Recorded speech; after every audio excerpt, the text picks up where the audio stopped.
She wasn't supposed to have access to the file. It was sealed. Case closed. Pilot error. No survivors. But the numbers didn't add up. And neither did the wreckage. No fuel residue. No black box recovered. No press coverage. She leaned over the file, hands shaking. At the bottom of the report, her fiancé's name. Scratched out. He wasn't listed as crew. He wasn't listed at all. She whispered, "You were on that plane, weren't you?" And suddenly, this wasn't about duty anymore. It was about truth. No matter the cost. She drove 7 hours to the Mojave Boneyard. Row after row of dead planes, but one was missing its tag. The tail number matched the crash. Flight 753. She climbed aboard. The seats were intact. No scorch marks. No signs of impact. No blood. No missing walls. She filmed everything. Every panel. Every lie. Then she heard it. A footstep behind her. She turned fast. No one. But her car alarm started blaring in the distance. And her phone. Dead. Despite being fully charged. Back home, she loaded the cockpit audio leak she stole from a contact. The file was corrupted. Static over screams. Then, clear audio. Diverting now. They're waiting at the alternate. But no one was supposed to know about the alternate. Her fiancé's voice cracked through. "If this is it, I'm sorry. She covered her mouth, eyes filling with tears. Then the audio glitched, and a second voice spoke over it. "Delete this. Now." Audi. She jumped from the chair. Someone was at the door.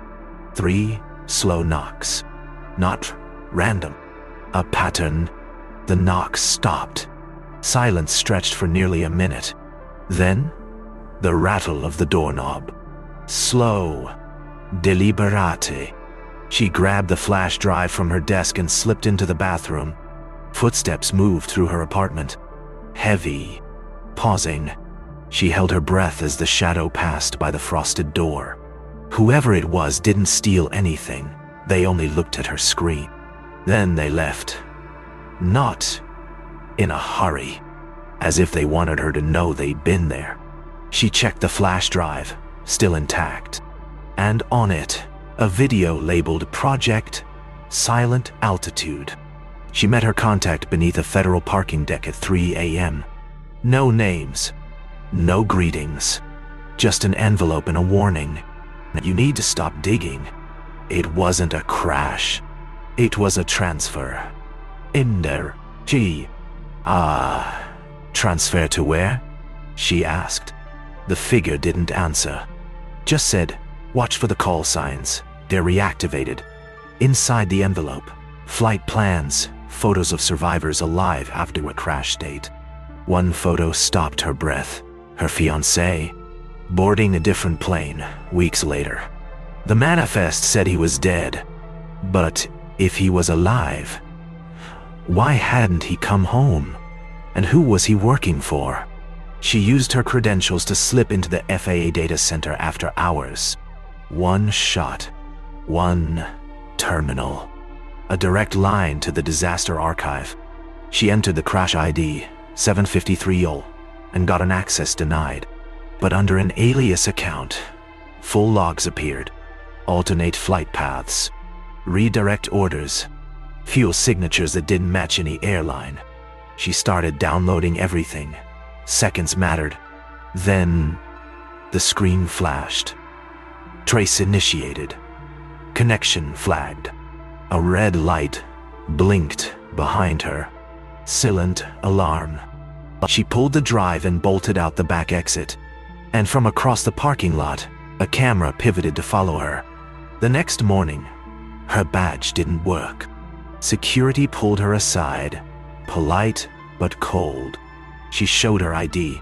They scanned it twice. "This employee doesn't exist," the guard said. Her profile was gone, cleared from the system. Even her email bounced back with unknown recipient. She wasn't suspended. She was erased. Her phone shut off mid-call.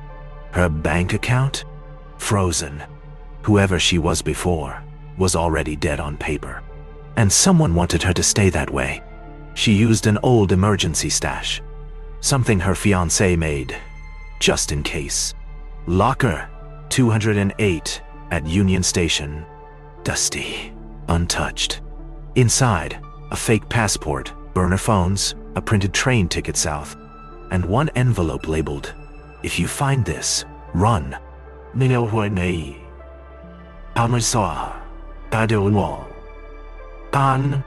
Inside it, photos of her fiancé with military contractors. Months after the crash, she stared at them, heart pounding. He wasn't a victim. He was part of it. Was he protecting her? Or hiding from her? She slipped the items into her bag and walked away. Fast, because someone else had just accessed the locker next to hers. She rented a cash-only motel 3 towns over, then tore the room apart. Notes, maps, files spread across the bed. Everything pointed to one facility, a decommissioned airbase in Utah. Flight 753 didn't crash. It landed there. She replayed the cockpit audio again and again. That final whisper, diverting now. They're waiting. She mapped every emergency diversion in the last 5 years.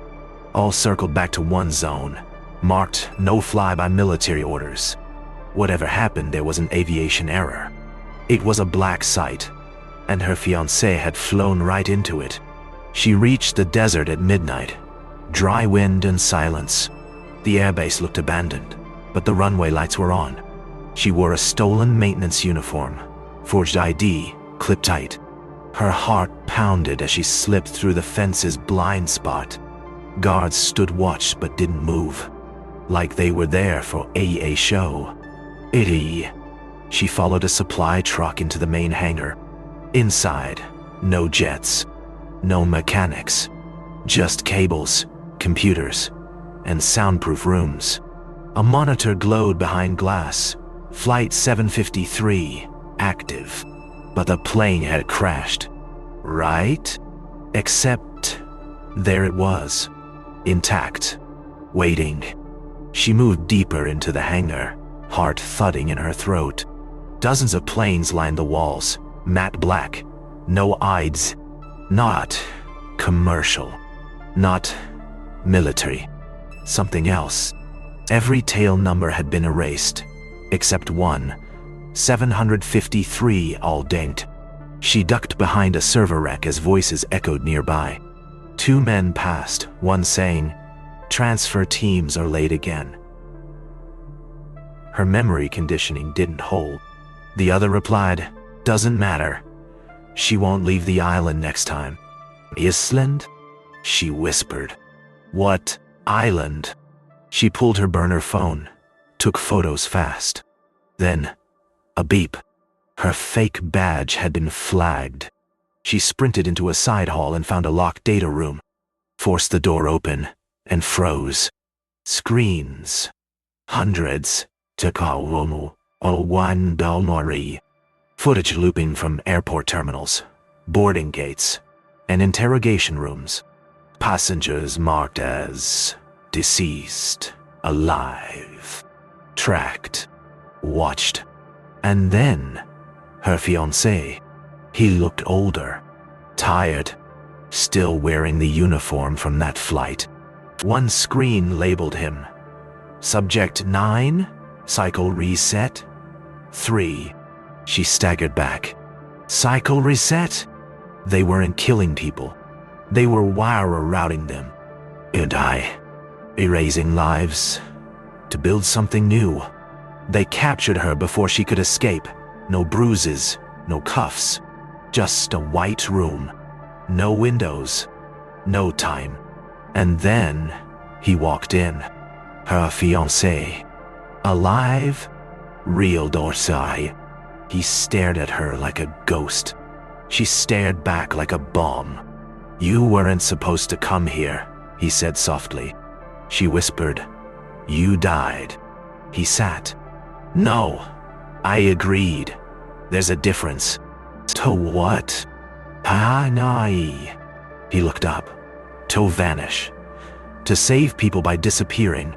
They showed her the program. Silent altitude. Each crash was fake. Each disappearance planned. Pilots, whistleblowers, scientists, targets of foreign intel. They weren't killed. They were removed. Quietly. The world doesn't survive transparency, one agent said. She saw the map, red dots marking every downed flight. Some were humanitarian, others not so innocent. You can publish this, the agent said, but you'll vanish next. Or you can walk out, like he did. They pushed her a folder labeled Exit Option. She sat in the window seat as dawn crept over the runway. The plane wasn't bound for any country. No ID, no passport checks, just a silent agreement. Leave. And never speak again. The envelope rested on her lap, her exit papers. A new name. She looked at her fiancé across the aisle. He gave her a faint, haunted smile. She reached for the envelope, then stopped. Her hand hovered over the seat call button. Because sometimes, disappearing is survival, but truth is war. She didn't take the plane. Instead, she walked into the desert, alone, untracked. The flash drive with the cockpit logs pressed against her palm. She didn't have a plan, just proof. If she disappeared now, the story would vanish too. And she couldn't let that happen. Not again. Her fiancé watched from the hangar door, but didn't stop her. She didn't turn back. Couldn't. She whispered, "This ends with me," and disappeared into the morning light. 3 weeks later, a journalist opened an anonymous package. Inside, a flash drive, a note. No fingerprints. The footage was raw, uncut. Cockpit recordings, facility logs, identity files. The journalist's hands trembled as they watched Flight 753 land, intact. One sentence echoed in the video. There was never a crash. It spread across dark web channels in hours. Mainstream media in days. Debunked. Attacked. But too many details were verifiable. The world began asking questions, and some people started to vanish. But the files couldn't be deleted anymore. She had set them free. Somewhere in Europe, a woman passed quietly through customs. No red flags, no record, just a new name. On the terminal screen, flight cover-up exposed, global inquiry launched. She didn't smile, didn't stop. She walked past the gates like a ghost with a mission. In her pocket, a second drive, with everything else. Because the story wasn't over. There were more flights, more names, more lies, and she was going to find them all. One truth at a time.